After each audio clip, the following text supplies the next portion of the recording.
শুধুই কি এক অপ্রাপ্তির গল্প লেখার জন্য তোমার আমার পরিচয় হয়েছিল?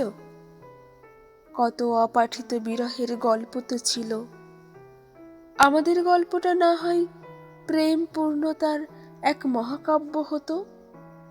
সেই গল্পের সমস্তটা জুড়ে তুমি বিদ্যমান, তবুও তুমি লেখা নেই কোথাও। হাতড়ে বেড়াই, কিন্তু খুঁজে তো পাই না। এই তো গত শীতেও তুমি ছিলে, কাশ্মীরি শালের মতোই তীব্রভাবে আষ্টে পৃষ্ঠে জড়িয়ে রাখতে। পৌষ মাঘের এবড়ো খেবড়ো মানচিত্র আঁকা ঠোঁট যে দিব্যি চলে যেত তোমার। অথচ এই বছর কি বীভৎসভাবে শীত কেটে যাচ্ছে, জানলার কাছে জমে আছে তুষার, শিশিরের চাদরে মুছে গেছে পরিযায়ী পাখিদের নখের আঁচড়। ভীষণ রকম একা লাগছে। এমন প্রতিটা শীতে আমাদের একসাথে থাকার কথা ছিল। উষ্ণ প্রেমে দুজনের হারিয়ে যাওয়ার স্বপ্ন এঁকেছিলাম দু চোখে। অথচ তুমি হলে ক্লান্ত, আর আমি হলাম তোমার প্রেমে ব্যর্থ। এভাবেই আস্তে আস্তে বাড়ল দূরত্ব।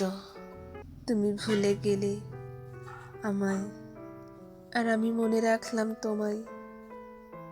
আজ আমি ছিন্ন ভিন্ন, টুকরো টুকরো হয়ে অণু থেকে পরমাণু হয়ে গেছি। কোনো এক মহাকালে হয়তো নিষ্ক্রিয় হয়ে অস্তিত্ব হারাবে আমার।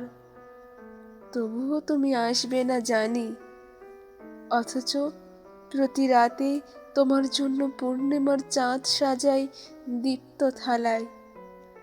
জানালার পাশে রেখে দিই আমার বিরহী মন, যাতে তুমি হঠাৎ আসলে খুঁজে পাও আমার একান্ত ঠিকানা।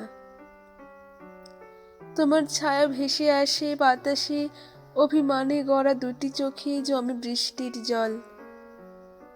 তোমার পদচিহ্ন নেই বলে থেমে থাকি না, প্রতিদিন আশায় গাঁথি হৃদয়ের উপহার। খুব সযত্নে রাখি নরম বুকের গভীরে। আজ শুধুই তোমার ছায়াটা থাকে আমার পাশে।